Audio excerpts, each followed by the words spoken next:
She belongs to the streets.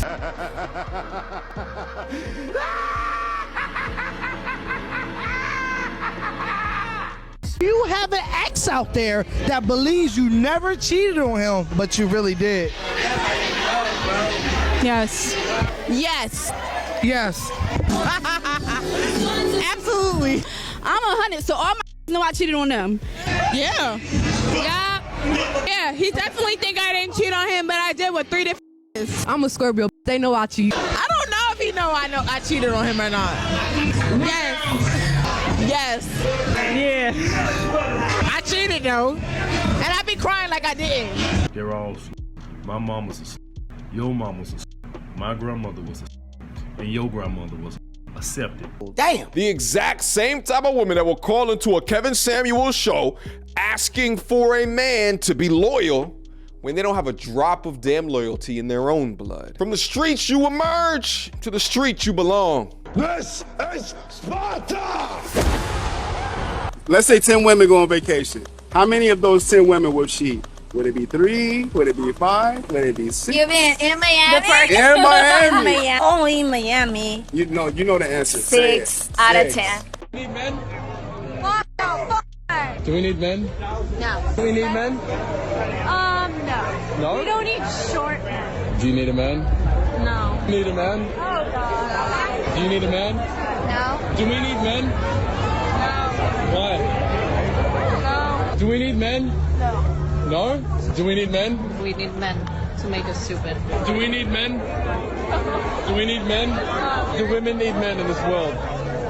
Young liberal women are some of the least informed, most discriminatory people out there. And it's like, I look at single guys and honestly, I get it. If I were a guy single looking at like people like this as my dating prospects, I 100% would be running the other way.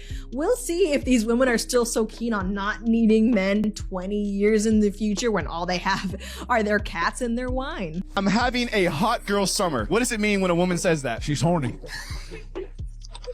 I'm a born again virgin. That's the past doesn't matter. I'm ready to be serious now. She's a He's good. I like this job. The next one is boundaries are toxic in a relationship. Why she saying around? But I don't want you to find out. I'm celibate now. What does that mean? She's all. This man has his master's as well as his doctorate in womanese, using soft words to describe ain't shit behavior. I'm a born again virgin. Please. A fat woman is the, equivalent of what a broke dude is. Okay, sorry. Okay. Sorry, Denford, I cannot keep quiet. Yeah. I'm a fat athlete, and despite 15 years of experience and being a certified personal trainer, whenever I walk into a fitness space, everyone assumes I'm a beginner. I'm a fat athlete. Of course I play in men's gear that doesn't accommodate my chest well, because they don't make plus-size women's sports gear.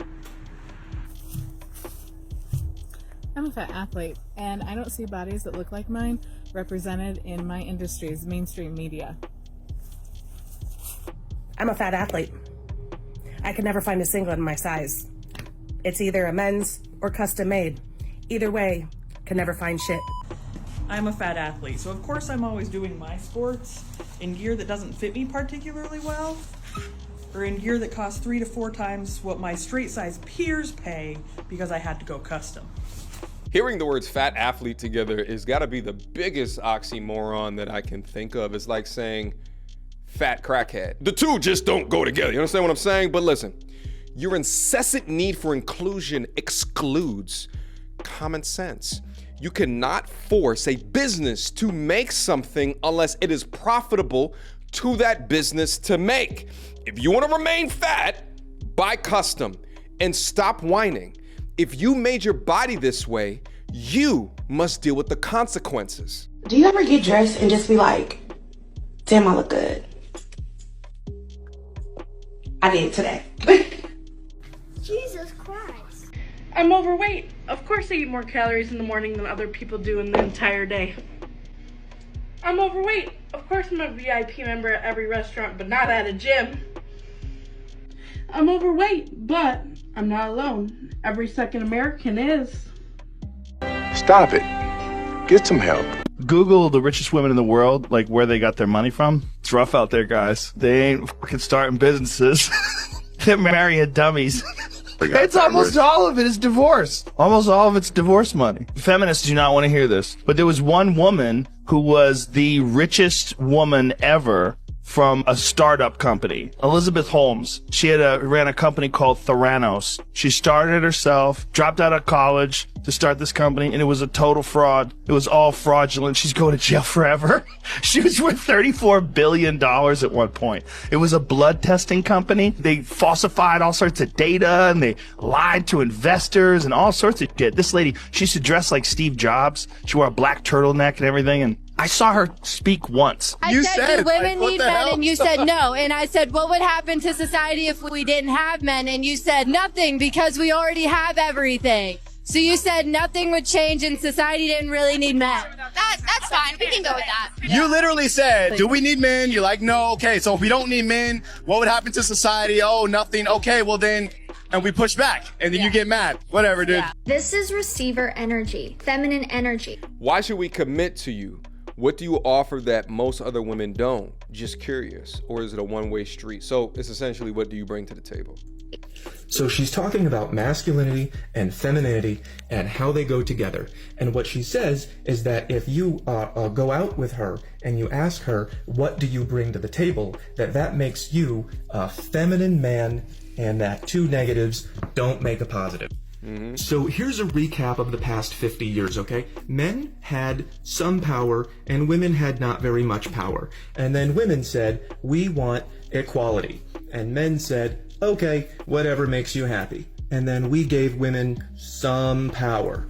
And then women said, well, we still want you to do more than we do. And men said, okay, whatever makes you happy. And we worked harder and we built skyscrapers and airplanes and we made a lot of money. And then women said, well, we still want to get paid the same, and we figured out a way to do that also. And then women said, masculinity itself is toxic. And then we said, what the fuck?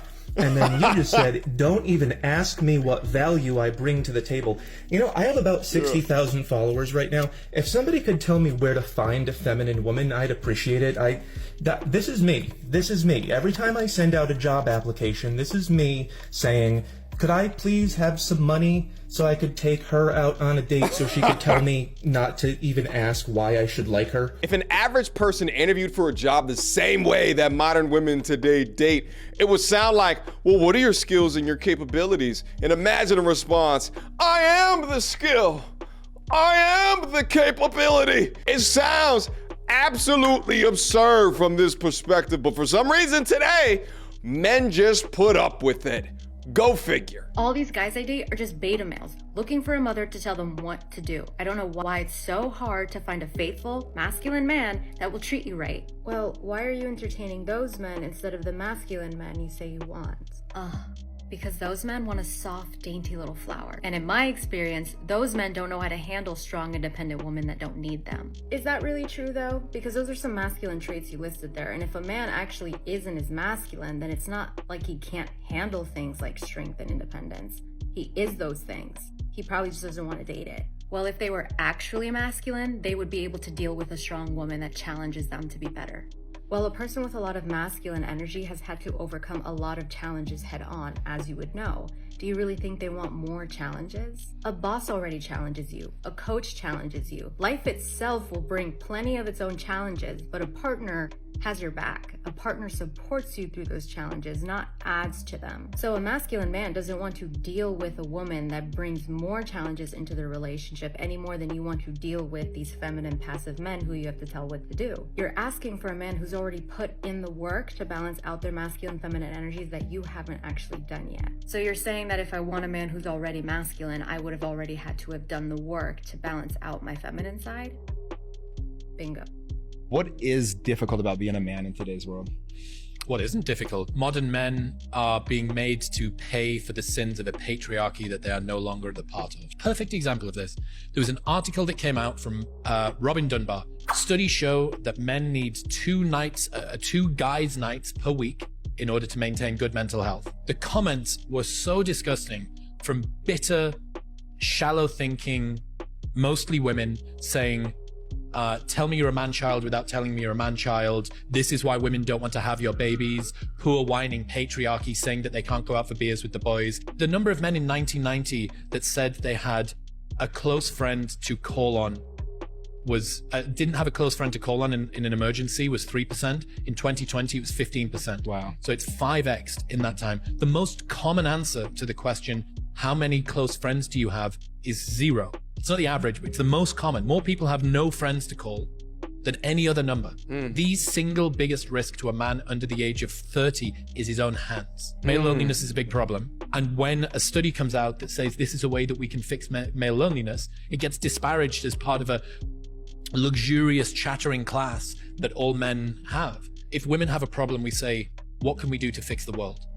If men have a problem, we say, what is it that men aren't doing where they don't fix themselves? The fact is that many men are only one guy friend away before canceling their own subscription. This is why I continue to push the importance of building community within your life. Work hard, but ensure you are balanced enough that you're feeding into your internal community. You should always have a starting 5. Shit, if I didn't have my starting 5 during my cancer battle or when my father just passed away, I don't even know if I would have had a YouTube channel still, let alone recover to the extent or as quickly to continue to produce, to continue to build. Shout out to the MT Army. Questions, comments, concerns. Y'all already know what to do. MediocreTutorialsandReviews@gmail.com. Guys, write your comments down below. Shout out to the MT Army. And I'll see you guys soon. Until next time, YouTube.